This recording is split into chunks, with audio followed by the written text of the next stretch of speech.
Any errors or omissions from the agenda as presented? Hearing none, will someone please move adoption of the agenda? Moved by Councillor Forbes, second by Councillor Back. Call question. All in favor? Carries. We have a set of minutes that's been circulated. This is from the March 13th meeting. Are there any errors or omissions from these minutes as presented? Hearing none, will somebody please move adoption of the minutes? Moved by Councillor Hanson, second by Councillor Ma. Call question. All in favor? Contrary minded? Motion carries. Excellent. All right, this is the item here for you tonight. Sorry, two items here for you tonight. The first item, property tax increase distribution options. This obviously follows from the financial plan approval that that council heard a few weeks back, and tonight is now talking about just for the general public's sake. So once the municipality sets the budget and how much of the budget they're going to collect back from taxes, we now have to decide how to distribute those taxes across the different property classes and different strategies that you can invoke, or you can, as most of the last 10-15 years, I think we've largely shared it equally across the classes, but we're going to have a presentation from the finance group tonight to talk about what our options are. And we have some speakers too tonight as well. Yes, and so we should probably, I hadn't considered the timing of that. We normally wait to the end of a council workshop to hear public input. Maybe it would be best to hear it after your presentation. There, that would be so a that good the idea. council can consider it in their discussion. Yeah. Okay. Mr. Wardell, the floor is yours. Thank you. So through your worship, good evening, council. This is our 2022 workshop. Tonight I have with me Daniel So, our section manager of revenue and taxation. The objective tonight is to obtain direction on the tax distribution with staff returning to our regular meeting tax rates. My presentation will be in, next slide, please. I guess that's me then. That's you, yes. And the first one of these is a recap of our tax competitive strategy. We harmonize tax rates with either the average, the regional, or lower, and the cap rate or cap per property. Okay.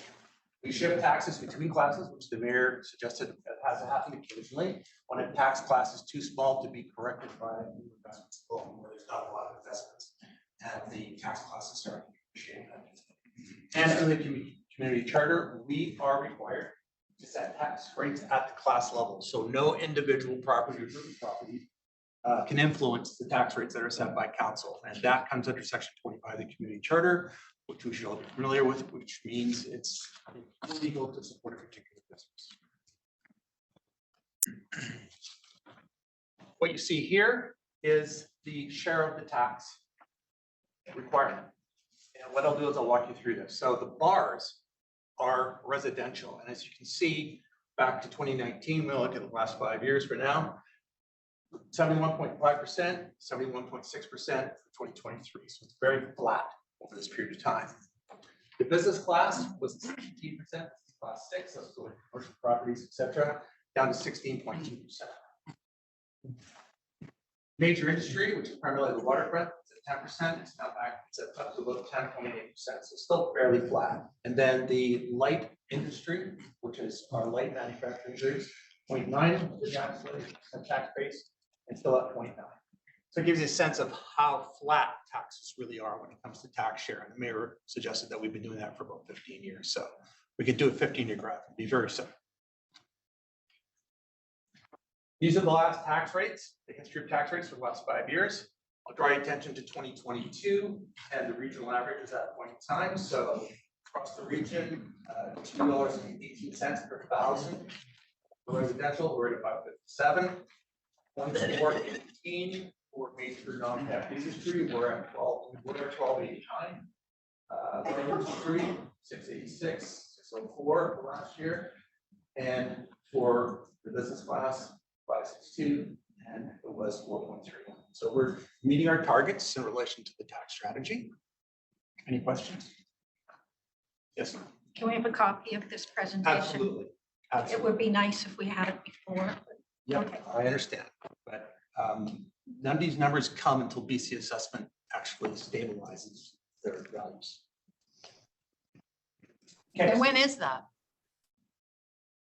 for most classes, probably within, I don't know, Daniel, the last 2 weeks. For capped properties, we're still waiting on the province to provide final information. And when will we know about that? When they're ready. Hopefully before the statutory deadlines. You know, But typically- we're calling them every couple of days. Right. I think they've had staff turn. I know. That's why I'm asking. So before you tonight is the even distribution. I'll just walk over here. The key classes that we're talking about, you'll notice that CAP's not in here because the province controls cap industry values and rates.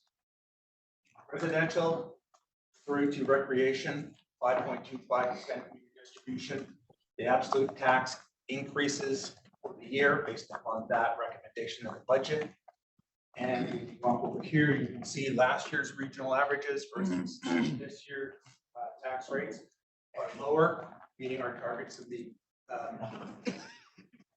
strategy 23.1 versus 19 or 12.93, 591 versus 566, 507 versus 419.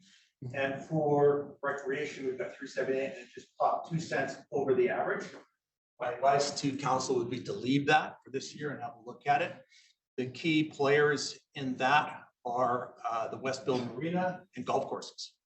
So it's reasonable to keep that and just watch it for 1 year. Can I just again say, just as a reminder, the rate is impacted by our values. And so as our values go higher than the average values in the area, we tend to have a lower mill rate represented. So when you see DNV rated $1.56, regional rated $1.86, that's really reflecting our average values mostly in part, and then also how much we're clawing back in terms of the rates from the And a lot class. of it will be driven by development across the region as well, because that development will impact that.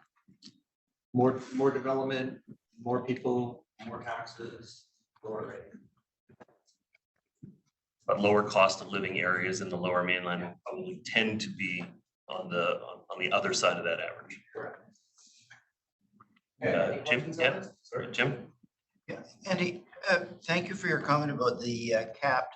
On the table that's in the report, you're estimating that the fourth class will have a capped heavy industry will have an increase of 0.87%, but you're saying that's tentative now. We need to get. It's a tentative. It's all directed by the province. No, I understand it's directed by the province, but are we expecting that number actually to be higher, or do we have any expectations there? I will say that the jury's out on it. BC Assessment has provided us with the valuation increases on cap properties. That number is approximately $4 million. The province has written to us and confirmed $44 million. So we need to reconcile that. You heard, maybe you should say that again. Yeah. Say that one more time, just so that really sinks in. These are close, right? Mr. So, close? Yeah. So the province has communicated to us $4 million on cap property valuation increase for new construction, actually. And the province has communicated to us $44 million, which we push back on because we think they're making mistakes. Like that is massive. I mean, how can the gap be that wide? That is ridiculous. It happens. Like, But that's why we always check our numbers. What would be the implications of those two numbers for this number here, the 0.87 number? I would say that what we have right now is a very conservative number that we put in there. But I would say that any number that we've got there needs to be significantly reviewed and amended. And if you look here, you'll see that I've taken out of. I saw that, yeah. Okay, thank you. We don't control it anyway, so let the province do their work and we'll be monitoring it from daily. Thank you, Mr. Riddell. Carry on. Yeah. So that brings us to the recommendation, even distribution. And that's the staff recommendation, and for us to be directed to bring forward a tax rates bylaw based upon the rates that you see for you tonight, which are. Yeah. Thank you very much. Okay, and I think before council has its deliberations on this, it'd be appropriate to invite members of the public who wanted to comment on this. And so I think on the first one, nobody signed up. I know you, Allied's here. No, come on, that's fine. We Yeah, create sit. space, yeah. The only thing I'll tell you is that's the microphone for the room for the recording, so just project to the roof. Or you can pull up a chair too if you want, if you're okay. Jamie O'Connell.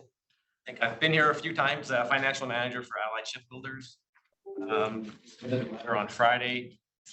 We are continue to be concerned with the level of taxation the major industry pays versus the percentage of assessed value. Last year, we represented about 1.2% of the total assessed value, but we contributed over 8% of the taxation revenue. So definitely also considering our use of municipal resources, which at least in Allied's case is quite low. We are concerned by the amount that we're paying, which has increased dramatically since 2018 when assessed values increased significantly. And I know money was put into a contingency because we have assessment appeals, which we continue to be concerned about as well, are dragging on. We do tend to have some challenges with the district on our assessment appeals where they've kind of stopped the discussion with BC assessment. At least that's what our appeals, people that represent us, try to reach out to the ones that represent the district, and there has not been any movement. The focus of this discussion today, what we were concerned with was our assessed values went up in line with others in our property class, yet our property tax, when we calculate based on the 12.93, increased by 7.57%. So it just didn't really make sense to us that if it's in line with the rest of the properties, and if we look at the chart, what we saw was that the assessed values for non-cap went up about 7%, whereas our tax rate still went up, which doesn't really make sense as well. And I know it's not part of the discussion, but it was included in the public presentation. The cap properties, the province legislates the percentage that the assessed values go up. They go up by CPI plus 1%. So this last year, you guys did quite well with that because I think it's based on July. I think it's probably around 6.7% was the number plus 1%. What we saw when we looked at BC assessment, the only source that we have is what's available to the public. But for cap properties, they have a detailed list of every property that's in District of North Vancouver for capped. When you look at that, the land values actually went up over 9%. So that's what, at least from what the public can see. So if you're charging the same tax rate, which is the 27.5 and 22.5, it would only make sense that if assessed values have went up by 7 or 8% or whatever, then that basically that's how much more taxes you're collecting, not the 0.87%. So we would respectfully like you to look at that number for at least for major industry to see where. So us, it just didn't make sense that if our properties went up in line with the assessed values, why our property taxes continue to be driving. I mean, as we've stated, it's basically tripled in since 2018. It's our largest fixed cost that we have. It's the biggest challenge we have really is the tax rate. That's why we're here every year. That's why I watch every meeting to see what's being discussed. It's and we know the province did make some changes, which helped, I think. They also provide, and that was the second question that we had, was the province in the legislation states how much in addition, I think it's an addition that they provide to the district for port properties because of the municipal, because of the restrictions you have. So for 2021, that's the $920,000 was provided by the province to the district. We'd like to know, where does that go? Does it go as part of the overall cap property tax base? Because it should, because the province in the legislation says they're doing this because of the restrictions they put on. That value as well goes up by CPI. not by CPI +1, but just by CPI. So this last year, that value should be significantly higher as well for the district. So that was the second question we had, just to, where does that money actually get shown in? Where does You know, that go? just to be clear, so when we get public input, we don't normally do a cross-examination of what's been said here, but I think there are some important questions. First of all, because council is limited to making decisions at the class level, we can't speak to specific properties. That's the first thing. Second point is when the Port Property Tax Act started in 2007, that 920,000 was about $700,000. And that was used to balance the budget, and has every year since, okay, since that was supposed to run that we experienced when the province shifted a bunch of class 4 to cap properties. Okay, so it's in the budget, it's there for general purposes. It's been there that way every year, and it will remain that way. So it wasn't an impact for industrial land, even though the Port Property Tax Act was what triggered its existence in the first place. That's right, because most municipalities, us in particular, along with Prince George, were the most. Not Prince George, I think. you mean- Yeah, no, it's Rupert. That's all, okay. So I guess, Andy, I guess my question would be, so they've done the calculation and it looks like they have a 7% increase, even though we're talking about a 5.25% increase. Does that mean that someone else within the class is getting a break? Or Or, refrain that someone's assessed values went up. okay, and so the same thing happens in residential, commercial, and everywhere else. Hence the appeals process. Unfortunate, it hits some people hard some years, but I recall the property up here went up 96% in value one year because a sale happened, and all of a sudden they were all using it as comparable, and all of a sudden their taxes were dramatically changing. There are challenges, I'll say, in major industry on the waterfront. Our experience is that those valuations haven't tracked market until there's actually a sale, and that's what BCSF tells us. There has to be a sale for us to just shift the market. So the last sale was in 2017. It was material. And as a result, BC assessment increased the entire waterfront. Okay, and those average increases went up approximately 125 and 30%. Allies went up more than. Because of that one sale. And whatever BC assessment does behind the scenes to revise assessments based upon whatever they find on a particular. Mr. Stewart, do you have a response as well? Yeah, I just would appreciate maybe Andy could talk about the differences between the capped and the non-capped valuations. They're very, very significant. I'd be more than happy to. I haven't looked at them recently. The average value per acre on non-cap properties is in the area of $4 million. If I'm wrong, Daniel, you've got those handy. What is it? 4.4. 4.5, so $4.5 million per acre. The value of non-cap properties is, well, I'll give you the number. It's a little less than $400,000. So can you just give a list for the benefit of the new counselors? What are the capped properties and what are the non-capped properties? Okay, so the major properties in non-capped would be C-SPAN, Chemtrade, Urco Worldwide, New Alta. These are large waterfront properties, but some of them are small properties as well, and they get caught up in that footprint. Allied. Okay. On the cap side, I have to go from memory. It's been a while since I've done this. Dan, did you have a list of cap properties there? It's Fiberco. Fiberco, yeah. Yep. Vancouver Wharves. For a while, so. Thanks. And can you just do one more thing? Why were some capped and why were some not capped? Okay. The port created something called the Port Competitiveness Initiative back almost a decade and a half ago. This competitive initiatives included the redevelopment of Fraser Port, Delta Port, a number of things, that were meant to enhance trade or our competitors' position in the province. The cap properties, there's a whole initiative around Port Cap, the Port Property Tax Act, including what's known as the land valuation regulation, which is where you get that value per acre.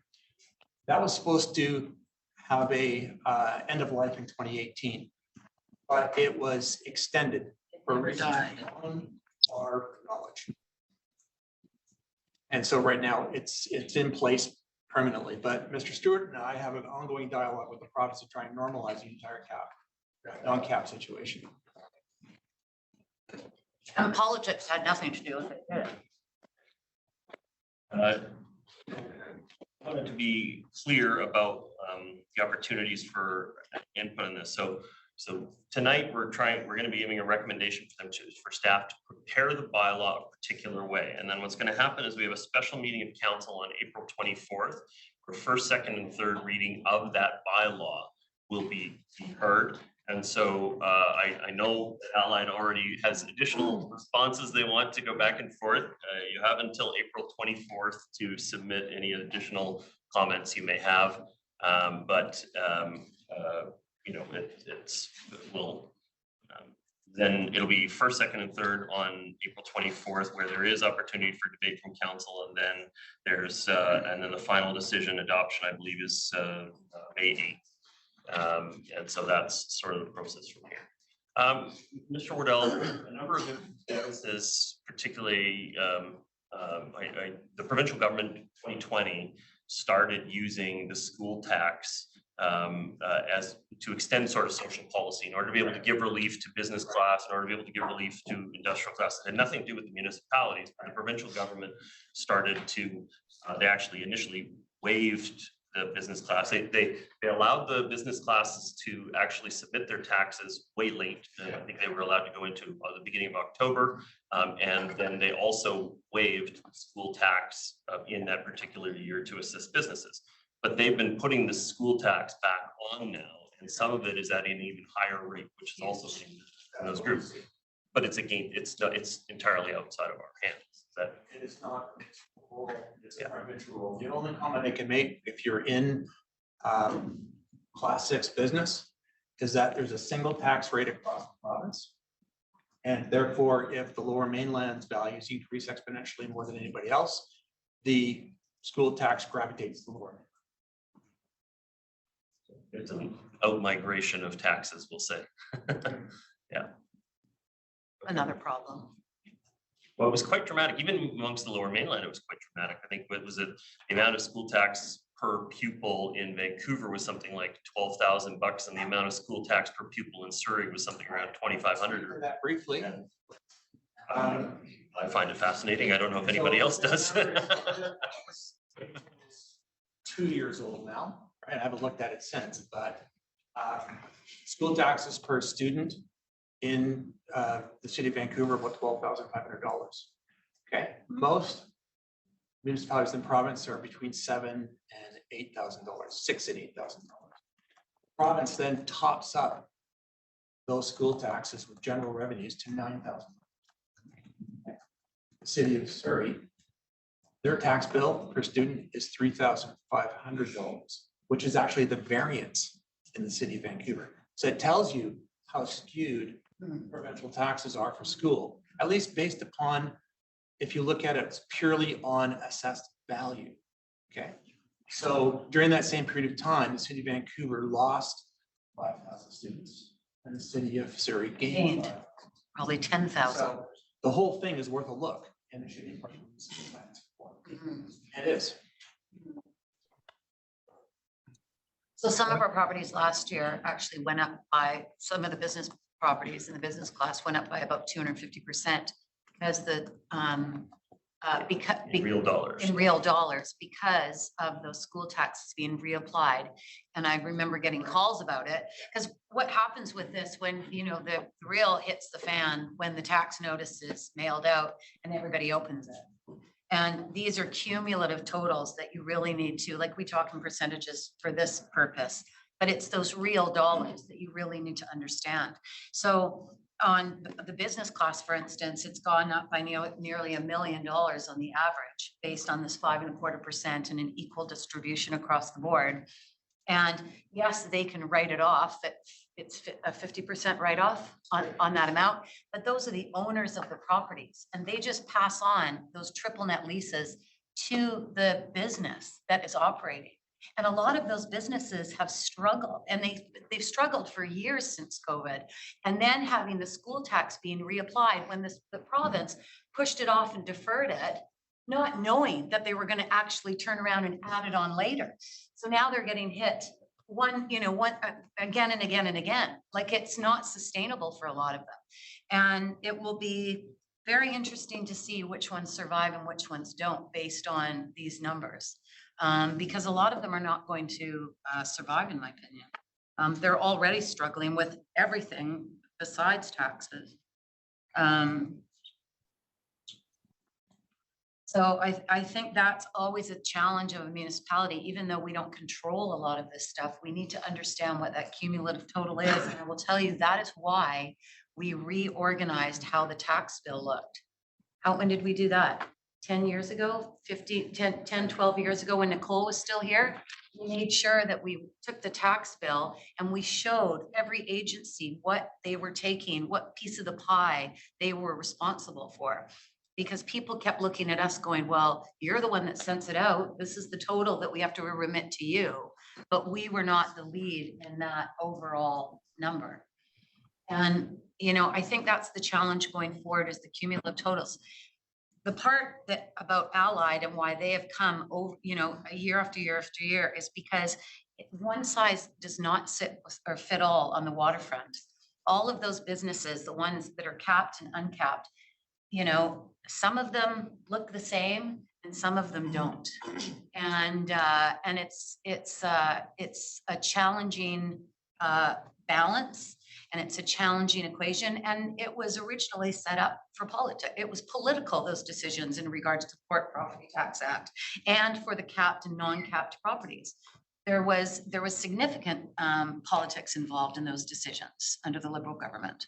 And it was a very challenging time, and it's still challenging.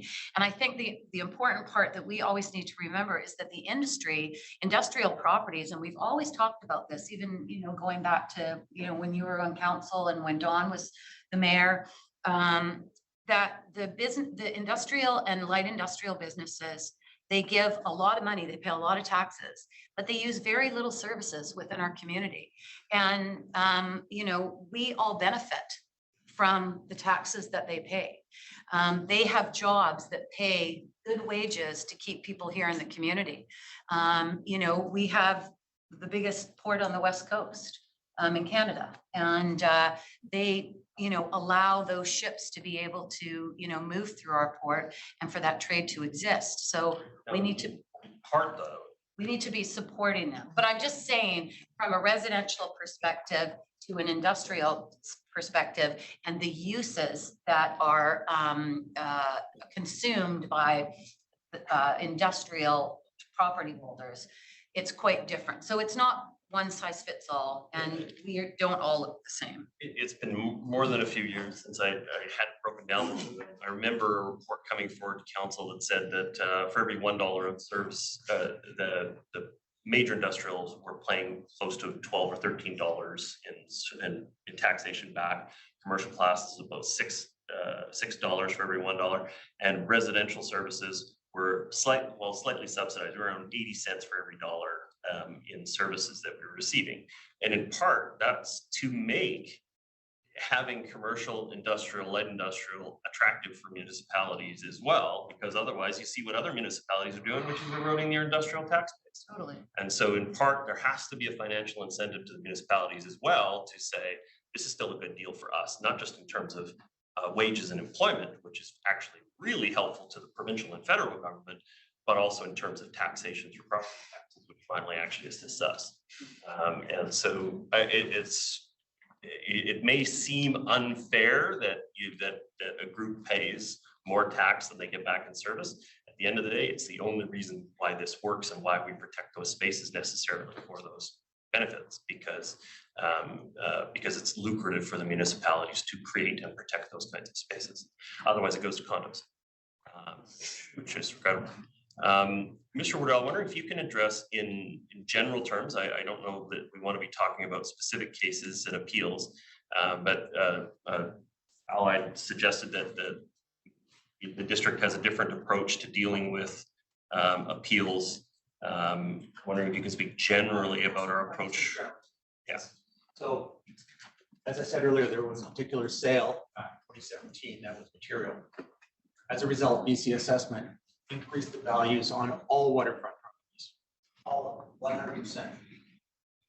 100% of those properties appealed.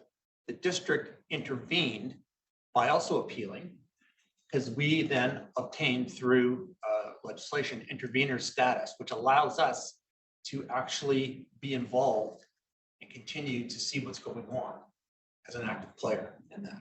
Okay, it's not necessarily what would do in a normal situation, but 100% appeals on the waterfront on 10% of our taxpayers, in order to protect other taxpayers, we have a vested interest in that. Okay, we are going through one appeal now, but everyone knows what we're doing. And we lost the process of the appeal court. We won at the BC Supreme Court, and we won at the Court of Appeal. Okay, and it's going back to the process of the appeal court, who will then have to render a decision based upon whatever direction the courts have provided. My opinion. Everyone's waiting for that appeal to settle, and the district is really not holding things up. Okay, what's holding it up is a long drawn out multi-year appeal that's actually been going on since 2013. Okay, so once that settles, I would expect the dominoes to fall, and then we'll see what happens probably in the next couple of years. Do we know? With that, so when if one party in a class appeals their valuation and their valuation goes up or down, then their piece of the pie changes. That's correct. When every single person in a class appeals their value and everybody goes up or everybody goes down, your actual pie does not change. The size of the pie changes, but your portion relative to your neighbors doesn't change. I need $100 from this tax class, and there's two houses, two properties in it, and they're both worth $1,000. And one gets devalued to 500, and the other one goes up to 1,500. Okay, that $100, $75 of it will go to that class. One house. Value, and the other 25 will go down. We will hear from the first guy. We will not hear from the second. I think it's important also just on that one sale that changed the valuation. Was that purchase was based on a speculative interest on land that they thought was going to do one thing, but ultimately did not materialize because of a whole host of things. So the speculative nature of land sales and assessed values in the region is playing a significant role in impacting everything. And that it needs to be part of that assessment reform, taxation reform, and those discussions with the province. Because it's nothing that has occurred has made anything, more affordable or more balanced. Waterfront is a challenge for everyone. Yeah. The McKean purchase value was dramatic in its day. However, since that time, that entire group has gone well beyond what the speculative value was anyway. The values that were paid on that property are exceeded by values as far as. Mr. Stewart has a response as well. Yeah, I just go back to the fact that when you have, I'll just say for argument's sake, 14 properties, and half of them are valued at $400,000 an acre, and the other half are valued at $4.5 million an acre. There's a fundamental inequity that we can't address as local government, but that the province needs to address. We continue to push that point. I have no understanding as to why they've been so resistant to equalizing the rates across North Vancouver, but that's the challenge that council has, but you can't you know, there's not much we can do to resolve that incredible inequity between the capped and the uncapped properties. So unfair. Councillor Forbes, did you have I thought I saw your hand go up. I was just pointing out, Dave, Oh, what okay. Mr. Wardell, any further comments? None from me, Your Honor. We're looking for direction from council. Right, I guess I should double check. Were any other members of the public wanting to? Lyle, go ahead. Where would you like me? Well, somewhere where that can hear you. Come up here, Lyle, you can Just sit up speak in a here. loud voice, that's fine too, yeah. Okay, testing 1, 2, 3. How am I coming through? So good. You can sit if you want. You want to sit? Okay. Hey, Lyle, I you've got the CEO's chair, so. There you go. You're sitting in the big chair. Well, I thank you for the promotion. In any case, for those of you who don't know me, my name is Lyle Craver. I'm a past member of the Citizen Budget and Finance Advisory Committee and have been following this stuff going back to the days of Mr. Bowe on the one hand, and before that, to the days of Mr. McPherson and the other. In other words, we're talking about late 1990s, early 2000s. This whole business about capped versus uncapped is something that has been going on for the entire time. It's definitely not something that's come up in the last 5 years, and it has been an ongoing issue for at least 25 years that I personally know of. One thing that I do have a gripe about, and I hope that it has changed since my retirement last year, was I used to be, excuse me, I'm a resident and have been for 30 plus years. Until my retirement last year, I was also the president of a small business and their chief financial officer. For what it's worth, one thing that I have hoped to see in vain for at least 15 years, maybe more, is a total assessment number given in the financial package for each of the various categories. Like you say, there's a huge difference between capped and uncapped heavy industry. That's a matter of politics, but it's not politics in here, it's politics in Victoria. So on that particular one, I think we have to give council a pass. That said, BC Assessment has done some incredibly dodgy stuff through the years. I remember one year, our business received roughly a 25% increase in our tax notice. And the reason why, and we were one of these triple net merchants, the reason why is because assessments are supposed to be based on the assessed value as of 1st of July. And they have been for years and years and years. However, in this particular year, one merchant, roughly 2 blocks from our location, managed to sell for just under $3 million a property that was assessed at $1.7 million. But, and BC Assessment fully passed that along, which was grossly unfair because that particular transaction took place in the first 2 weeks of October that year, not 1st of July. And there was no rational reason to suspect that that property owner was going to get such a windfall on the 1st of July that year, which is what the assessments were supposed to be based on. And the result was we had a 25% tax increase. One thing to bear in mind is that assessments are based on use. In other words, if you have a commercial operation operating in a light industrial zone property, and between you and me, that includes pretty much all of Emerson Avenue, plus about a block in either direction, which is an area I know well because that was my location. Anyhow, don't assume just because you have, say, make up 50 million worth of light industrial property, don't assume that the taxes collected for those properties are going to be based on that $50 million figure, because tax assessments are based on use. So if you're doing commercial on a light industrial property, they're paying the commercial rate, which is usually quite a bit lower than light industrial. In any case, the major change I would like to see in the district budget each year is we have no idea what the total dollar value of each assessment category is.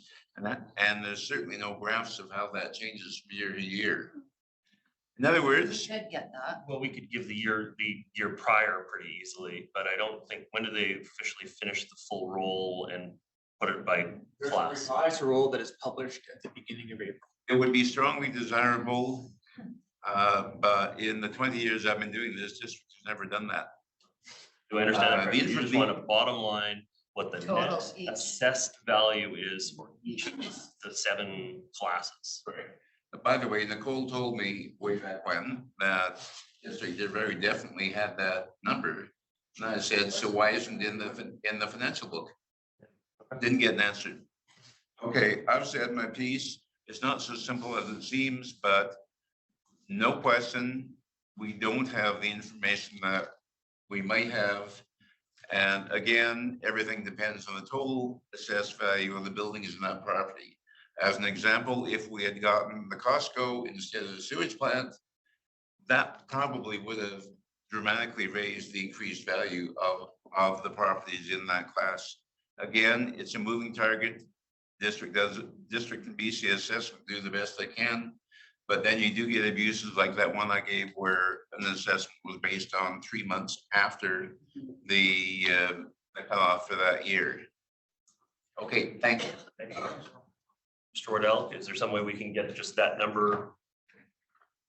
Post it out? Look at it. Yeah, I know we have in a couple of years past, because when we had the tax distribution discussion, we had 5 options on the table. We actually had the values of each of the class values in them.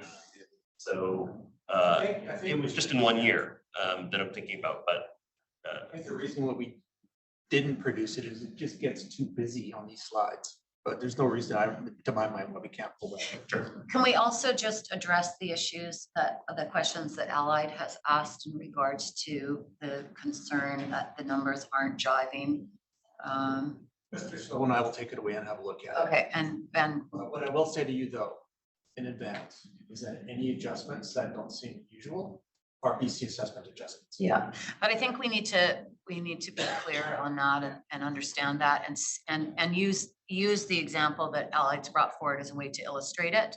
Do what we can. So should we have those numbers from the capped properties before you bring this report? And the province legislates those. That has been the past workbooks. So at this point anyway, I'm prepared to be supportive of the staff recommendation of 5.25% across all classes.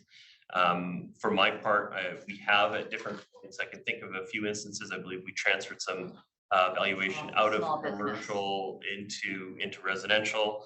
And I believe we did do an assessment on major industry. We're going back 10 years now. And we did transfer some value at that time.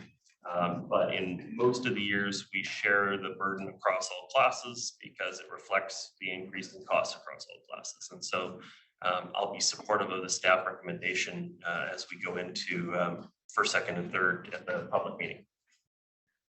Yep. Yeah, and just following on thank you for all the hard work, obviously going into this. I also will be supporting the staff recommendation, equal balancing of the 5.25. I would like to know, following up on Mary's point though, I would like to know how those cap properties are going to be dealt with. So sooner we can get that information, the better. When you said 400,000, you said 4 million and 40 million? 4.5 million per acre. No, I understand. You used 2 other numbers. No, it was 40 million and 4 million. Yeah. Yeah, that little $40 million gap. But those are referencing the total value of the cap, the increase. No, what were those referencing? New construction numbers for 2023 in cap. In capped, okay, thank you, yeah. I would I'll just say that when I read this report, and it appeared that the cap properties are paying a lower rate of increase than the non-cap, that was certainly something of importance to me. And I'd like that issue of the cap properties to be.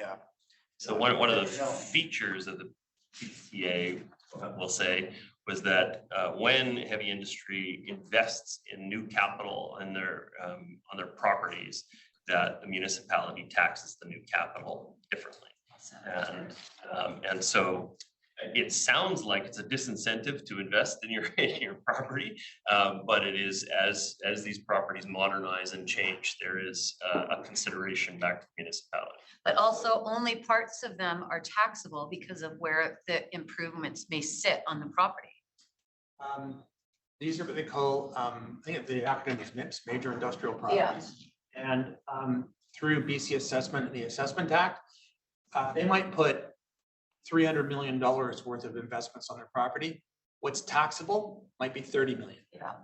Okay.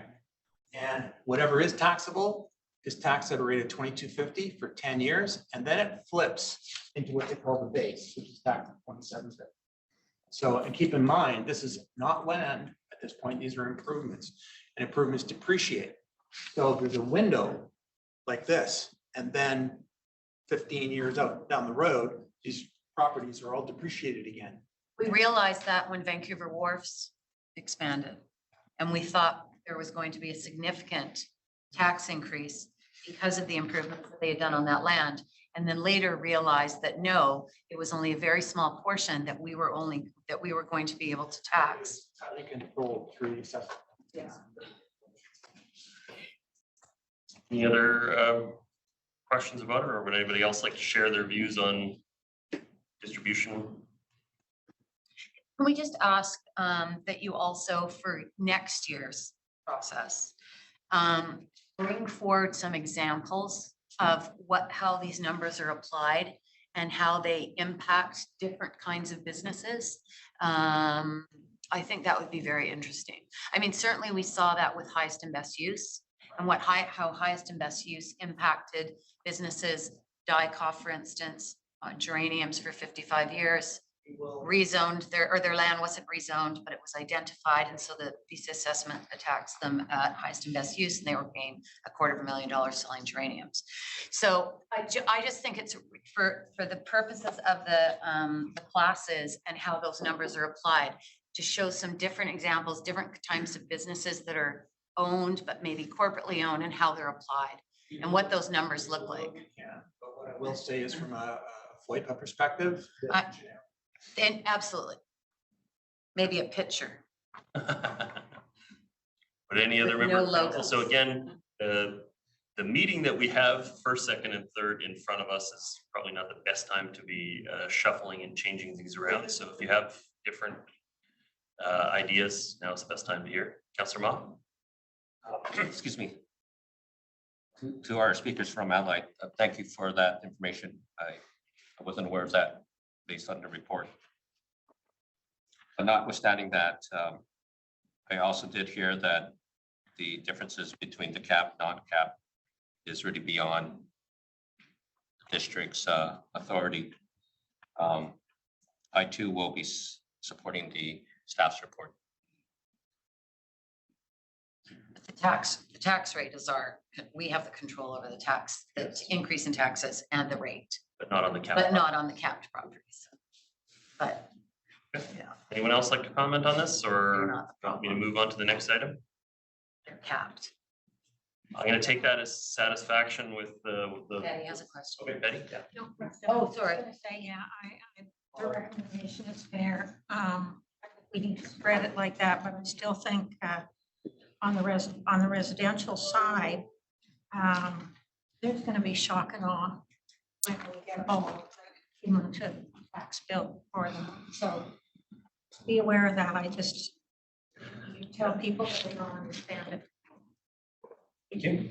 Councilor Pack, any further comment? Just to voice my support for the staff recommendation. Thank you for the work. I recognize there are a number of challenges around this issue, and thank you to Allied for coming and presenting their case again. Hopefully we need to work on these issues in other ways, but I am supportive of the 5.25 unit distribution. Thank you. Mr. Stewart, did you have any additional comments before we move on the matter? Yeah, the best thing that Allied can do is ban with the non-cap property and advocate that the province change their position and normalize the relationships between taxation relationship between all the industrial properties in North Vancouver. Thank you. I just, Councillor Forbes. in the 5 years I've been on council, and I knew about it beforehand as well. I mean, these discussions with the province have been going on and on and on. And I know you guys are doing a great job of trying to get the province to see where some of the fault lines are. Are you getting any impression, like, where does that stand now? Do you think you've made any inroads, or? What I will say is this, and I'll try and get this into the city's correct here. The city of Prince Rupert has had some movement, I understand. But it is very slow. Right? And, you know, there's a couple of people at the province, there's staff turnover, and what I'm seeing is people with a bit more of an open mind than I've seen in the past. There's hope, but we have to keep going at it. We have to keep going. Right? We have to keep reminding through Mr. Stewart's office, and but it is a hard slog. It really is.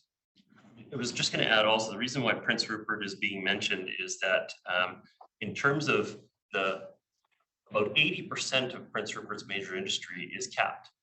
We're at about 50%, and then everyone else is behind us. So we are the second most affected community by the PPTA, and with Prince Rupert being number one. That's why Andy keeps pushing Prince Rupert.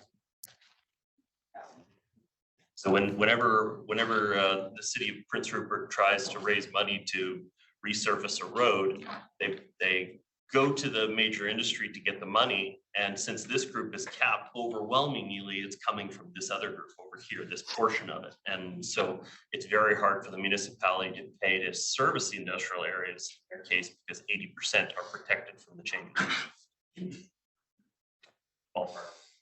I can only see something kind of cheap. It's just a sliding comment from your CFO at one back. That is they have one casino and one hotel, and they get more taxes from those two properties than they do the port. Yeah.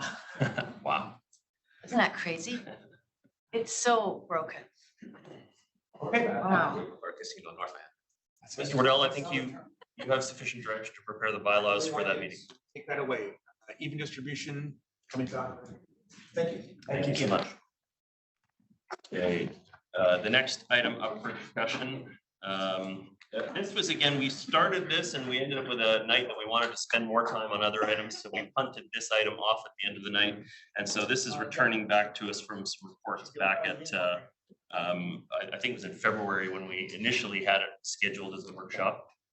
And then so now we're gonna a presentation from Ryan Gilmore about housing options for single-family neighborhoods. What we heard about short-term rentals. A lot of this came from the pop-ups and the different surveying that we did. I attended the one in Lynn Valley when it took place at the atrium space, and got to stand there and listen to some residents come in and express their ideas on several issues. One being on short-term rentals in single-family neighborhoods, and also up on the boards we had coach houses and infill SLEA, and but one of the items at that pop-up was short-term with some different areas, and I gave my feedback on some post-its on this. Thank you, Worship. If I may just say a couple words, introduce these gentlemen. Ryan Gilmore and Jason Smith will be presenting the presentation tonight and answering council's questions. I always like to just introduce these topics with answering the question of why we're here before council. And as Worship mentioned, we were following council's direction to seek input from the community about this topic, and to elicit those opinions and to share that with council so that we can obtain direction from council in terms of options, what are preferred options, what are any concerns or questions, so that we can return to council on a regular meeting of council with appropriate bylaws to implement council's direction. But even stepping back farther, why is this an issue at all? Well, the District of North Vancouver prohibits short-term rentals. And yet in the industry, we see hundreds of these units, as we do in most communities across British Columbia. and of course, generally around the world. We have a complaints-based approach in response to concerns that are raised, and the staff will speak tonight about just the numbers of complaints we receive. It's not a significant number when you think about that we do have a significant number of short-term rentals in the community. But the key question, I think, before council tonight is, do we want to stay with that current approach, which is more passive, or do we want to take an active regulatory approach with a series of regulations as directed by council, and then dedicate the resources then to manage those short-term rentals into the future? So that's sort of the key question, I think, for council tonight. I was just going to say, in our discussion this morning, while getting ready for this item, the issue is, like, there could be any number of different options all the way along. We're trying to narrow it as much as we can so we can have an effective debate with council. So if there's council members who are like, I don't want to regulate this at all, I'm out, I'm not interested, knowing that tonight would help us form better options when it actually comes to the public meeting. And if people are like, yes, absolutely, there should be, every single one of them should be disallowed, or we should actually have an enforcement thing entirely against it. Again, narrowing the options, that's what will be helpful and effective for us tonight. And that's what we'd love to hear. One last thought, many communities, of course, have implemented this. You've seen articles, news articles, and the challenges that different communities have had implementing.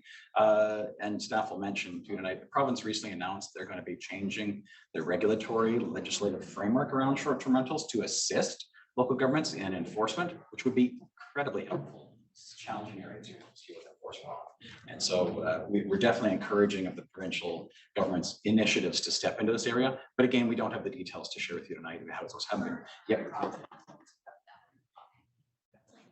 Just reading up on that a little bit, it's my understanding that it will probably take the form of it may take the form of registration of short-term rentals that the province takes over, but not, so many of these other kind of details that we're looking at. Yeah, excellent point. And one of the key questions, of course, is identification. And the province has a mutual interest in that area because they collect taxes off of these uses and disperse those taxes either through PST or through the municipal, regional and municipal tax. This is the hotel tax, which is distribute. So they definitely have an interest in identification, and that's a co-interest. And if we can identify them. Right. Just make a comment up front though, and maybe we need to think about this, and it is one of the issues that different cities or towns have had instituting this. It's kind of the province getting it both ways, because at the same time they may get some revenue from the taxes. They talk about that we have to get more housing, but short-term rental is a negative impact on affordable housing or long-term housing. And that the COVID years showed that tremendously, that an investor who's just simply renting out on a short-term basis, as soon as they realized that with COVID, they went to renting it full-time, and there was a flood of more housing available.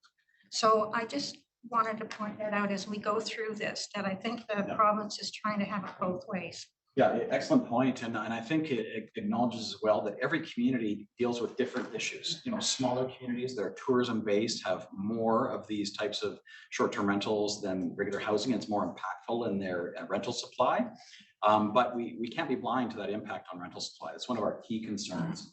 Why in the staff report we mention finding additional revenue sources through that hotel tax. We think that's an important initiative, that if council agrees to regulate in this area, that we should direct those resources ultimately in the future in consultation with the Vancouver North Tourism Association, direct those resources to our housing reserve to offset the potential impact associated with the loss of short-term rentals. So we know they're there. We know they're having an effect on the rental supply. And the key question is, should we enter down the road of trying to regulate them and control where they go so that we can manage that impact, monitor that impact, and adjust as needed? And one other point from the province point of view, if they're going to come in, I mean, you don't have the facts, I don't think. If they're going to come in with this short-term rental policy and they're going to have a $40,000 sort of grant, but you only have to pay back 20,000 of it. But one of the conditions of that, so far, we've heard, getting more, I'm sure you know more or heard more recently. One of the conditions of that is that it has to be a rental property for 5 years. So on the one hand, again, there's, we'll help you get long-term housing, and then they turn around and do the short-term thing. So I think we really have to keep in mind that we want affordable rental housing, and short-term rental is not the way to go to get it. And I think the province in some ways has acknowledged that the concern. I'll give you an example. When the province recently changed the regulations for stratas that were passing bylaws prohibiting rentals, they specifically made sure that short-term rentals, that stratas could still prohibit those. So less than a month, less than 30 days, they could still deal with that. So I think there is some acknowledgement at the provincial level that this is a concern and is an issue. And I think the key question is what's the kind of tailored approach that we want to apply in the district in order to make it effective and address the concerns that you're raising, and also manage it generally. We had the presentation yet? We're about to have the presentation. I just wanted to say on that issue about the grants and the 40,000 and all that stuff. So just have an eye on Monday, May 8th. There's a workshop in that evening on DAPR, the development approvals process review. We may also have some time on that night or another night to give an update on the provincial regulation. But again, Mr. Milburn can't actually speak about it because Mr. Milburn is under a non-disclosure agreement because he's part of the planning group helping the provincial government adjust the thing. So he is privy to more information than any of us about what's actually going on in that debate, but it also limits what he can talk about on some of this. That's excellent. That's to give you cover. Now you can just say, I'm sorry, I can't talk. Complete the fifth. Yes. Jason, I'm just gonna ask, sorry, we are in an open meeting. I actually would prefer to have that door open. Yeah. I know it's a little bit of a distraction, but I wouldn't want someone to feel. There's an unwelcome if event they- outside right now. Yeah, it was The getting, youth awards. it was getting a little noisy is why. I Yeah, closed it. that's, We So- need, if someone comes late to the meeting, they should want to still know be that they welcome. can come in. Sign Closed doors are scary. Please come in. Well, it says vacant. Anyway, Thank you. For those of you who haven't met, I'm Jason Smith. I'm the Senior Community Planner with the District of North Vancouver, and it's a pleasure to be here tonight to talk about short-term rentals. And thanks to Mr. Milburn, he gave kind of a great intro to the topic. And it's one that's much discussed throughout the province and the district. you might not be picked up by the so you might have to move up. Sure. Or- Here. Yeah, because there's the mic.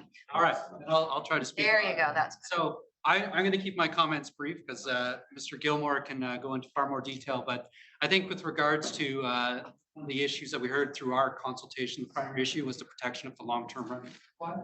And so I think if we are going to move forward with any sort of regulation, the principal residence requirement, the piece of policy to ensure that we protect long-term rental supply. So I think any regulation that staff will be proposing will have that requirement.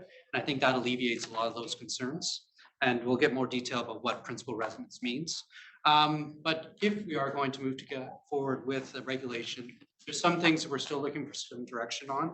So we're looking to see as to whether to permit short-term rentals in coach houses, suites, or multifamily dwellings. We've heard kind of general, as you'll see, comfort with permitting them in single-family homes. But once you move into the multifamily and some of those other housing homes, we need some direction with regards to that. And then another issue, if we are going to regulate, is whether there should be additional caps on the number of nights or the number of licenses given. So those are kind of some of the key topic areas that we're looking for some direction from council on if we're going to move forward with regulation.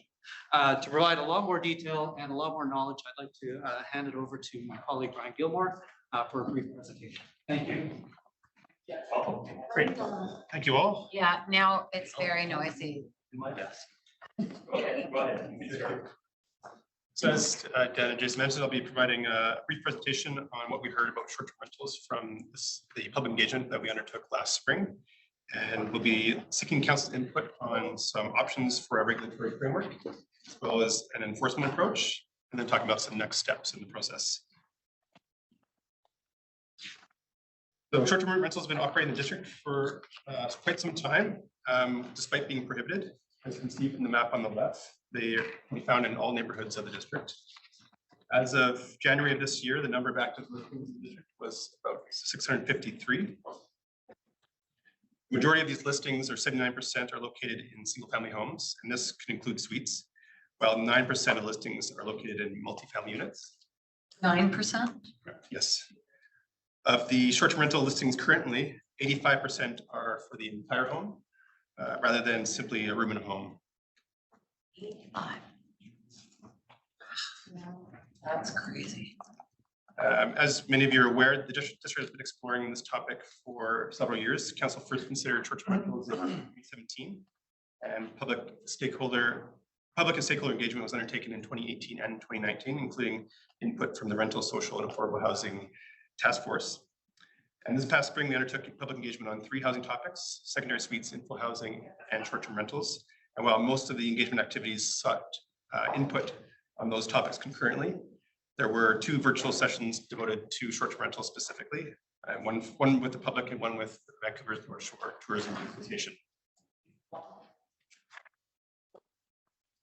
Previous public engagement and council discussion identified the need to better understand community preferences for the housing types in which to allow short-term rentals.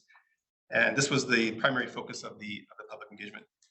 Additionally, we sought to understand perspectives on whether tenants of rental units should have the same opportunity to rent their homes as short-term rental units. And in the following slides, I'll provide a brief summary of the engagement results from last spring. So overall, there was a very strong response to public engagement on short-term rentals, with over 350 people completing the online survey. When we asked about short-term rentals in single-family homes, we heard support for allowing short-term rentals in the main portion of the single-family home. Survey showed that 61% were strongly or somewhat supportive, compared to 34% who did not support. Do we have these slides? Yes. Or we do it at the back, right? We asked whether short-term rentals should be allowed in suites and coach houses. 47% of survey respondents were strongly or somewhat supportive. About 49% did not support. Level of support for allowing short-term rentals in townhouse and apartment units, similar to that of the single-family homes. The online survey, 62% of respondents were strongly or somewhat supportive, compared to 35% who did not support. When asked about allowing tenants of rental units to rent their homes as short-term rentals, 44% of survey respondents were strongly or somewhat supportive, compared to 51% who did not support. Again, that would require the consent of the owner anyway. Correct. And finally, throughout the engagement, participants had the opportunity to provide the reasons for the responses, and several key themes emerged.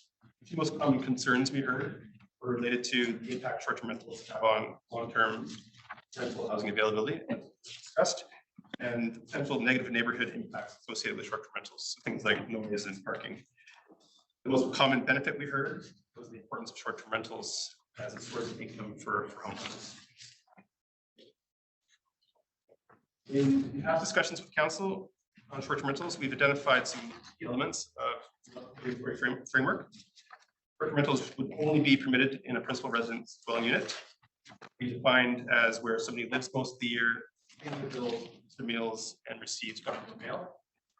There'd be a requirement for a business license, a maximum of 6 patrons per short-term rental unit, provision of dedicated parking for each short-term rental, and establishing fines to aid enforcement. And as Jason mentioned, the principal resident requirement is really the most important feature of any framework. It's intended to help ensure that residential units are not used exclusively as short-term rentals. So in practice, this means that residents would only be able to rent their entire unit when they're not home, so on vacation, or they could rent a portion of their home at any time when they are at home. So a room in their home, for example, but not dissimilar to a boarder. So based on feedback from public engagement, staff have identified 4 potential options for the housing types in which to allow short-term rentals. Option A, allow short-term rentals in all housing types, including suites and coach houses. There's community support for short-term rentals in most housing types, although as noted, the support for suites and coach houses was lower than it was for single-family homes and multifamily homes. This option offers equal opportunities for residents of all housing types. and the higher volume of business license revenue provide revenue support for working activities. And this approach is consistent with the City of Vancouver's approach. Option B, allow short-term rentals in single-family and multifamily units. This option had strong community support. It offers short-term rental opportunities to residents of both single-family and multifamily dwellings, and it would help ensure suites are retained for long-term rental. However, under this option, licensed revenue may not cover working activities. And this option resembles the option taken by Burnaby in their relatively new policy. Option C, allow rentals in the main portion of the single-family home only. For community support for short-term rentals in single-family homes. Under this option, suites, coach houses, and multifamily units would remain available for long-term rental. However, similar to option B, licensed revenue may not be sufficient to cover enforcement activities. And it's possibly important to note that I'm not currently aware of any municipalities that in BC or the region that take this approach. And then finally, D, maintain status quo. So under this option, enforcement would continue on a complaint-driven basis, and there would not be business license revenue to support those enforcement activities. So in addition to the options presented on where short-term rentals to be permitted, council previously expressed an interest in regulatory rules that can limit the frequency of short-term rentals as a way of minimizing neighborhood disturbances. Brian? Yeah. Sorry to interrupt. Last time, I think your worship mentioned a preference to walk through options one slide at a time, as opposed to going through every single option and then trying to go back through. We'll just leave that slide up. Looking for your direction. I just want everybody to know that there's still more to come, and the more to come is going to be on the amount of time that you can have the rental available to be rented as a short-term rental. But other than that, I'm okay with carrying on as long as you understand. Sorry, you know what? Yeah. Leave that slide. Are there any questions about just general availability? What does that mean? Like just like which ones would be allowed to have it? Okay, we can carry on. Carry on. There's lots of questions about that. I have lots of questions. Yeah, about Councilor Mullins. Just to help me understand context, how many single-family homes do we have in the district? Spilberg will have a better handle on that number than I do. The 2021 census was, I think, a little over 16,000. I have for context, how many complaints do we actually get in here? More, I believe, has it? In 2022, there was 28 complaints. 28 complaints. So for this year, there's 12 complaints. So the status quo is 12 or 28. 28, and that was a high. So yeah, it's a little more than 2 months. Could I ask a question? So there was the number 653 as the number of unique listings in the district. That is to say, to the best of our knowledge, there's currently 653 short-term rentals? Yes, that number was from January, and that's provided by a third-party consultant that provides data and does web scrapes to identify that. So that number is likely different now, but it's been pretty consistent over the years. Is it your understanding that it's that number that's generating the complaints? Like, yes, there would be very few, if any, short-term rental units that are listed online that wouldn't be captured in that by that consultant generating those numbers. thank you. I actually just, do you mind if I just? No. I was online this morning and there's over 1,000 listings for North Vancouver on Airbnb, not separated into single family or whatever, and not separated into city or district. But so I was curious where the 653 came from, because Airbnb alone has over 1,000. Yes, and as you say, that 1,000 figure would represent both the city and the district. Yes, and it's common for a listing to list on multiple platforms. So Yeah. that 653 avoids duplication. So if you're not kind of twice in that 653. But you're quite right, it could be higher now. It's just not on time.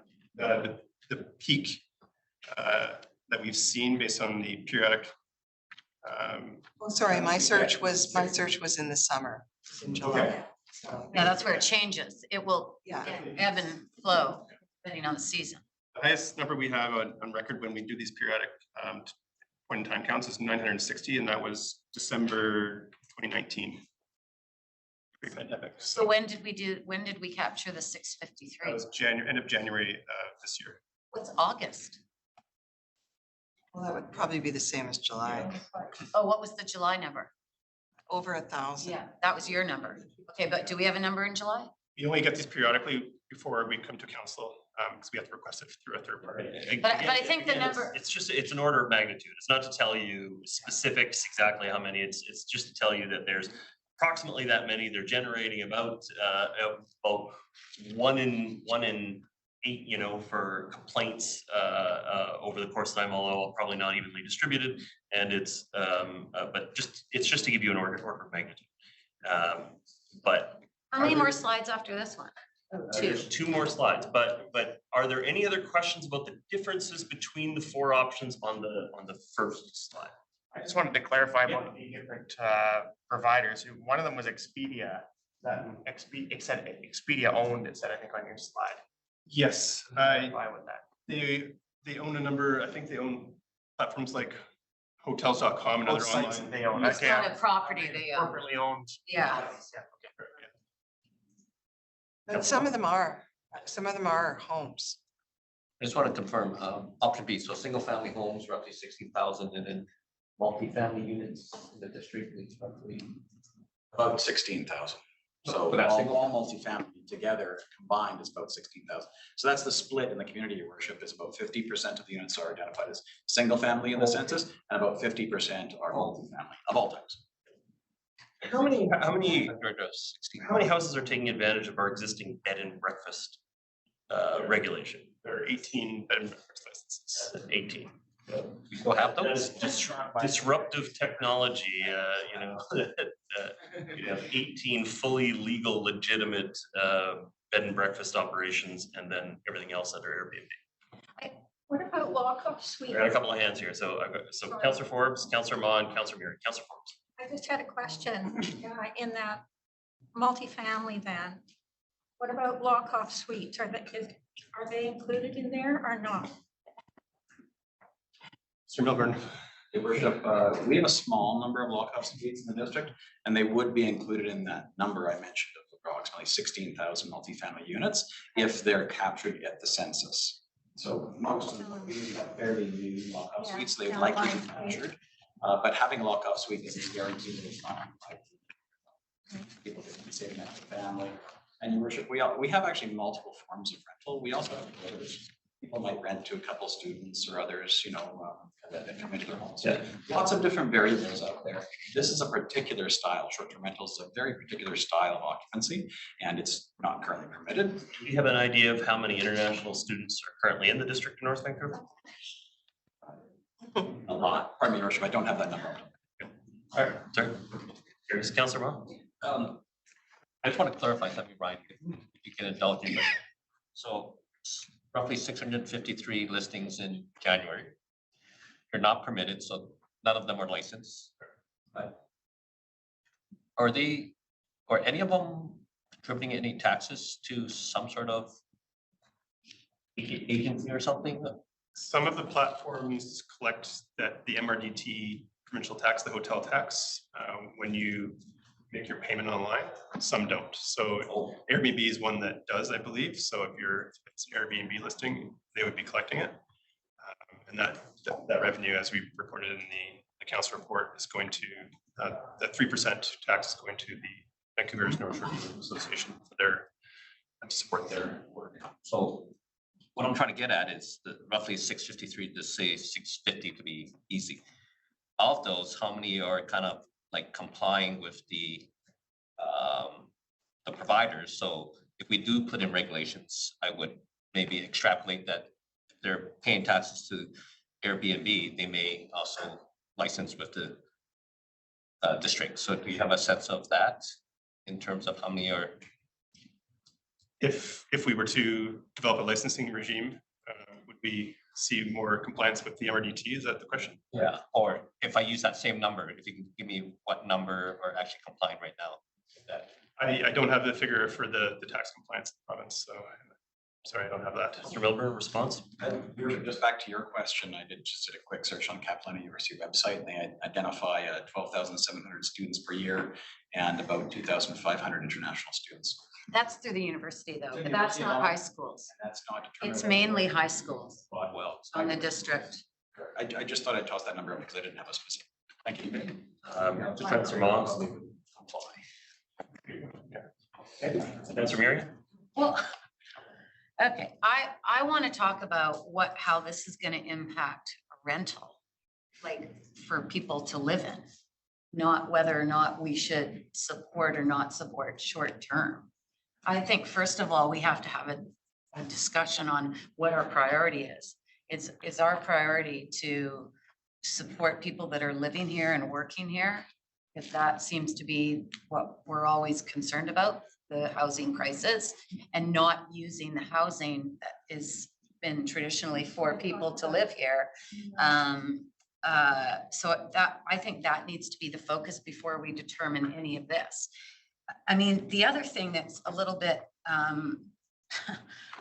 concerning for me is that, and I think this came to light during a meeting that we had when the Tourism Association was actually on a Zoom call, is that they've been collecting money from short-term rentals that are against a bylaw that we have in place. Like, let's just wrestle with that for a second.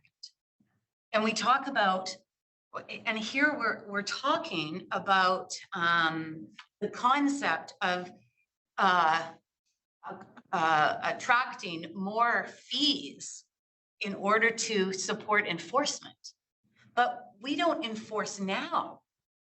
When we are allowing an agency to collect monies on behalf of something we don't allow. Like, we have to get ourselves our heads around that one first. I think before we go further with this thing, the idea of enforcement to me is, challenging. Because I've had complaints over the years from various units. And it's always sort of this, you are having to prove that something is happening if you're in a neighborhood that's being disturbed by properties that had multiple units in them. One we took to court. We had an injunction against them in Deep Cove. So I got a process to get the last two slides done, then we can have the open discussion about the matter. Well, I guess my question is, for this, we're looking at a regulatory framework. B and C have within their descriptions that they are recognizing the impact on long-term rental as bullet points within them. So it is contemplated within the different options as to which ones would be most impactful to long-term rental and which ones wouldn't. I get your point, but let's get all of the options on the table and have broader discussion. And I would just say, I would just end with saying that community support, it's not community support, it's the support that was received in a survey that was done with pop-ups and online. It's certainly not the general community, because they have not taken even part of this discussion. This was a market survey research that was done. So another challenge with stating that the community supports this. Let's get through the last two slides. Okay, let's get to the fun. So the second last slide is on some options for license caps. So option A, night limits. Would limit the number of nights each year a dwelling can be rented on a short-term basis. This approach requires data sharing from short-term rental platforms and can be complex and costly to enforce. This approach also places a bit of a burden on operators themselves who want to comply, as they need to report to the municipality on their nightly rentals. Option B, license caps. A limit would be placed on the total number of licenses that are issued district-wide or by area. The idea here is to limit the overall impact short-term rentals would have in the district, or to avoid any concentrations in a specific area of the district that might be deemed problematic. And this approach would also be complex and costly to enforce, and there'd be a fairness issue related to how licenses are approved if there is a cap on them. That's what Gibson's did, right? Is that the Gibson's model? I think there's a cap there, yes. Option C, seasonal or time limited licenses. Licenses could specify a maximum number of months business license to be held for. Residents would need to specify the start and end dates for those license periods at the time of business license application. And therefore, it would have a little bit less flexibility when renting their homes on a short-term basis. And this option has moderate to high complexity and enforcement costs. And then lastly, the license caps. This option is low administrative complexity and easier to communicate to the public. Enforcement would focus on compliance with the principal residence requirement. However, under this option, there is greater potential for units to be used as short-term rentals frequently in comparison to the previous options. Then very quickly, next steps. With respect to next steps, we're proposing to bring forward options and recommendations for regulatory framework in the spring for council's consideration and direction to prepare draft bylaws for council's consideration. Targeting Q3 this year to have draft bylaws and enforcement approach ready should council direct us. And the approximate timelines are based on available resources and other work plan priorities. And as Mr. Milburn mentioned earlier, the province is anticipated to provide some additional details sometime this year related to short-term rental regulations province-wide. So we wait for that. And with that, we'll conclude the presentation and welcome any additional questions. Thank you. I was gonna say, on the first part, I don't really have a strong opinion on the first one, slide 11. I tend to be on the left side there, being that we should generally keep it most housing types, probably single family, multifamily as well. Although I actually don't have an issue with coach houses being used, so I probably tend to line up more with A. And coach houses represent a very small number of units in the community. On the second piece, on the time limited, I have some stronger feelings on that. I tend to think when the pop-up was there, I was chatting with some of the neighbors that were out at the event. I've seen how some of these things work up in Whistler and other places. I tend to fall in the weeks per year sort of category, where someone could say, we could say, look, you can identify 8 or 10 weeks a year that you do it, and you go out when you sign up your license. You only have to sign up the license one time in the year. You just say, I'm going to do 2 weeks in March. I'm going to do 6 weeks in July, August, and maybe I'll save and I'll head out of town for Christmas or two. So you have flexibility, but you can do it all at once in one permit. We don't have the high maintenance and administration of having to track constant, oh, I booked it this night, therefore one of my nights is gone, or something else like that. But you also don't have, one of the neighbors that was at the pop at the time said, well, I actually don't live in North Vancouver. I live in North Vancouver during the week, but then I go to the Sunshine Coast on the weekend.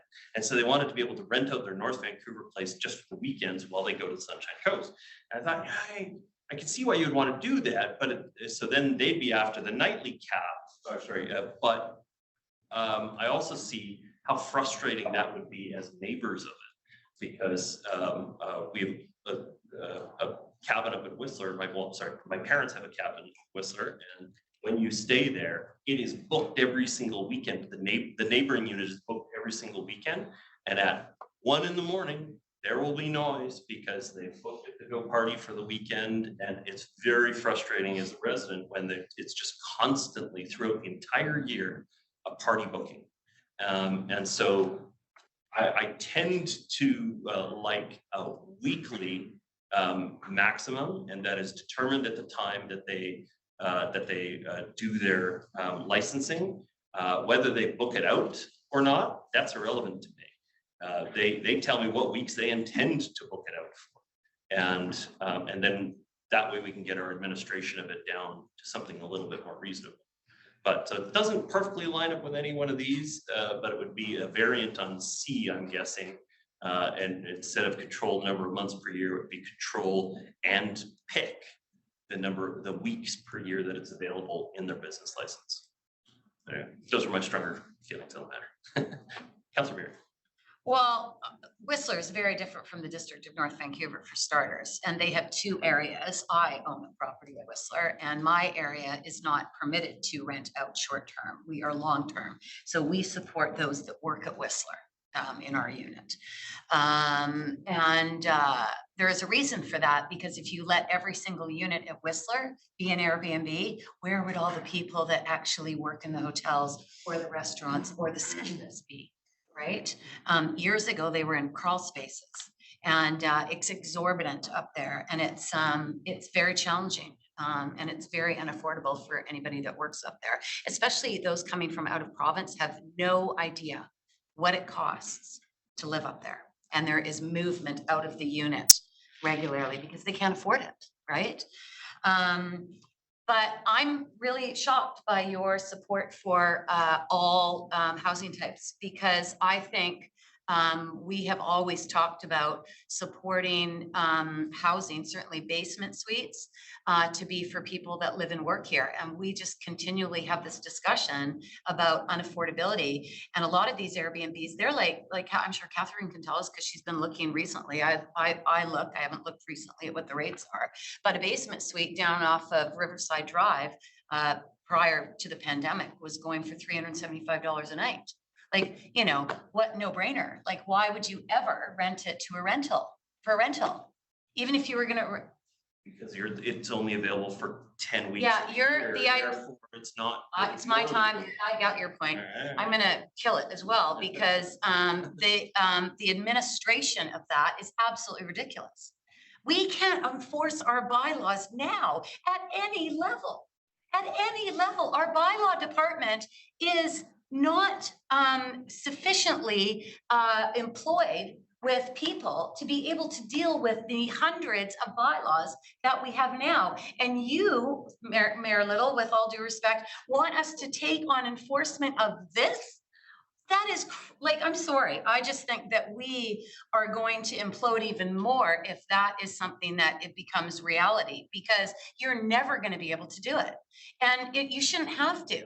You should make a set of rules that say, we want to preserve basement suites for people that need to live here and work here. And if you want to have, and I'm fine with having a coach house. I'm fine having a basement suite.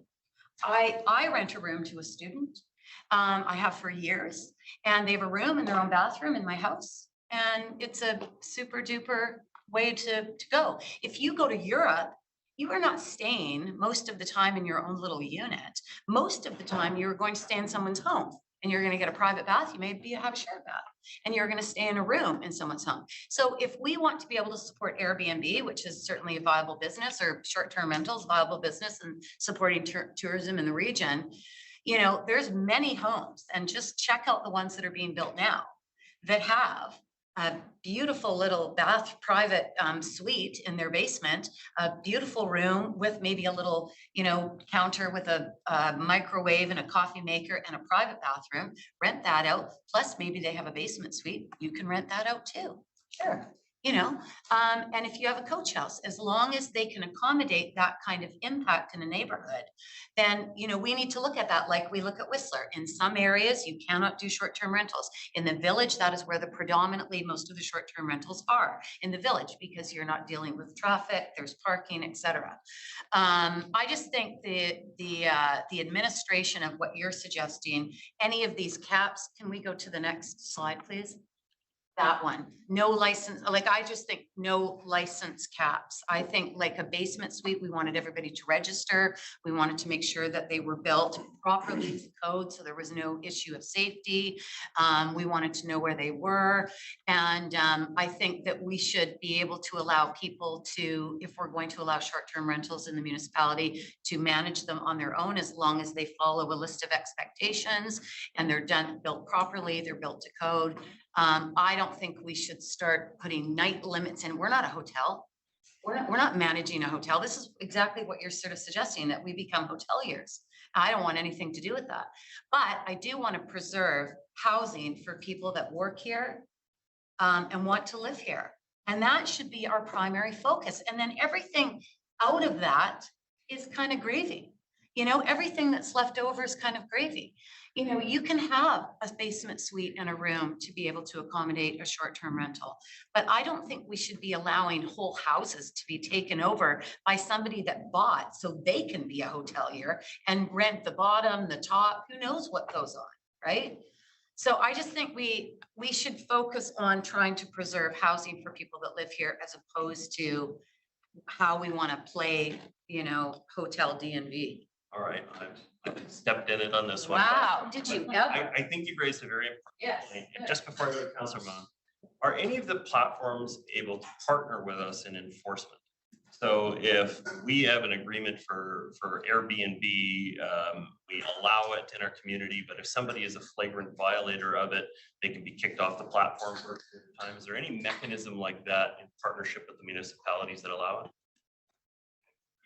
I'm not aware of anything like that. The only relationships I'm aware of are with the Airbnb in City of Vancouver, and I also believe Toronto as well, where they do share data to help with their enforcement. But they were able to achieve that just based on their scale and the demand for their services in those areas. So that might be something, the data sharing piece is something the province might solve for us, but I'm not aware of any other partnerships. Councilor Ma, Councilor Hanson. Oh, sorry, Mr. Miller. I just want to confirm, your worship, Councilor Murray, I believe you indicated preference for option D on slide. Well, I just don't even know why there's options. I think there should be all things considered. You know, I don't want it. There might be a mix of all those options or nothing. But yeah, no license caps. And then on slide 11, it was in. But I'm not, don't pick an option for me. I mean, I don't like any of these options. I just think this is for discussion, consideration. I don't want to be pegged down by Councilor Murray said she wanted D and B or. I think it is fair to say that you were tending to support option C on this one and tending to support option D. Well, I think there's options for some multifamily, and maybe what we do is we put a limit on those numbers. And I think historically, you need to go back why we built multifamily in the first place. Why did we build Lower Lynn? Why did we build Lower Cap? Why did we build Lynn Valley? To be able to create affordable housing. How many of the units in those multifamily are Airbnb? I'm really just trying to get opinions. Well, these are big issues. It's not enough time. No, it's not. Okay. Why it was scheduled like this, I don't know. This isn't a decision night tonight. Good. We're not changing the policy tonight. Having another talk. This is a part along the way in the discussion at this time, but I'd love to get as many opinions as I can. Councilor. I just want to add to the discussion. It was interesting, Councilor Murray's comment about Whistler saying there's certain areas that will allow it, and certain areas that don't. I mean, that, you know, is that possibly something we would consider here? You know, we might allow it in areas that are closer to shopping centers or transit lines and not allow it in heavy density housing areas. I just throw that out because, you know, we talk about, yes, we want to encourage long-term rentals, but when we talk about affordability, you know, I've talked to some friends about this before coming here, and, you know, they're looking at buying a house or building a house. Almost every house that they're building has one or two mortgage helpers, right? And You don't need a mortgage helper if you're buying a 7-home. okay, and then there's also other benefits to having Airbnbs. Like, it does help tourism, which helps our local economy, and especially when, you know, there's recent developments, especially down around Cap and Marine, around my area. We've lost some of the affordable motels. So does Airbnb kind of fill that gap and, you know, help with No, it tourism? doesn't. So expensive. Well, I'm just putting it out there. In terms of caps, I also not sure why we would want caps, especially if we have caps. Like you can only rent it out for 2 or 6 months out of the year. Well, the other 6 months, what do you do with it? You're not going to get into a long-term rental.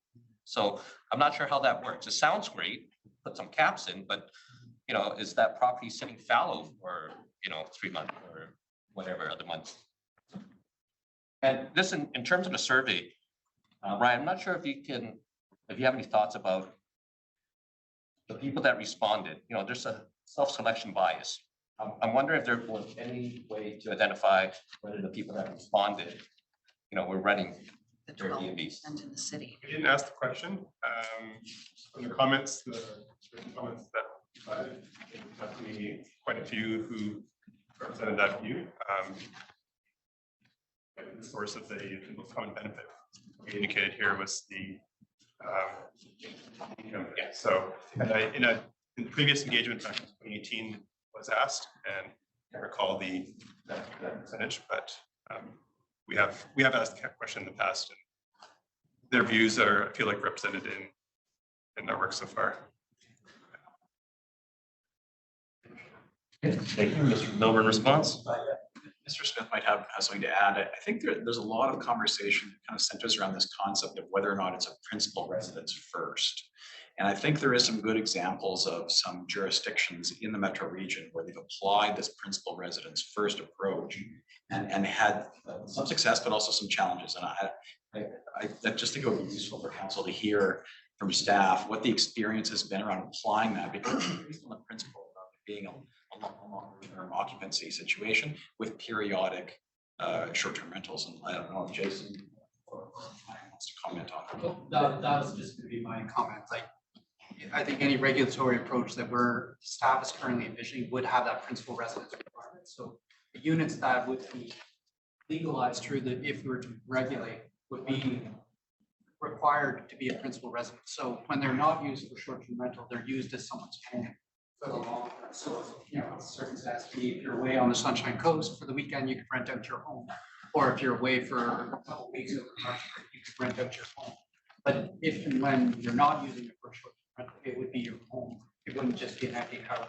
Right, so that wouldn't really apply if you were allowing laneway houses to be used like that, right? Because that's not necessarily a principal residence. Well, it would be the principal residence of the tenant. So if it was a circumstance, one of the questions we asked, would there be an opening in terms of our regulatory approach for allowing tenants who are long-term residents of a home to do the same that a property owner would if they were to go away for a week to rent out their home.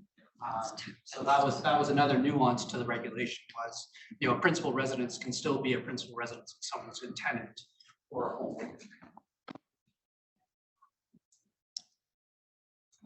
I've got Councillor Hanson first. Yeah, thank you very much. Clearly, this is a challenging issue and one that I certainly have struggled over. And I understand that it's very important to preserve the housing stock, the suites and the coach houses. My challenge is that, as is revealed by the staff report, the simple principle of prohibition, just because we say you're not allowed to do a short-term rental, doesn't work. And I think the decision to rent in a short-term way is really quite different in some respects than the decision to rent on a longer-term month-to-month basis. The COVID example, I don't think illustrates the point too much, because all that happened there was that if you wanted to rent your property, you had to go with longer term because there wasn't any short-term to rent to. I think most rational is to bring a regulatory scheme. I think it's make it possible for people to rent on a short-term basis, short-term rentals, their suites, their coach houses, whatever. They're going to do it anyway. I think the key is an appropriate taxation scheme, and something far more than 3%. Let me say as well, this is a contentious issue. It's an issue that divides my very own family, who have been giving me different points of view with respect to it, because of the sensitivity of the issue of protecting the basement suites and so forth. But what I think would be the best policy, maybe I'm an outlier, but have a really substantial tax, 10 or even 15% for this. You then have a choice. You can either rent your property out on a long-term rental, or if you want to go short-term, you're going to pay a significant tax, which is going to be brought into an affordable housing fund.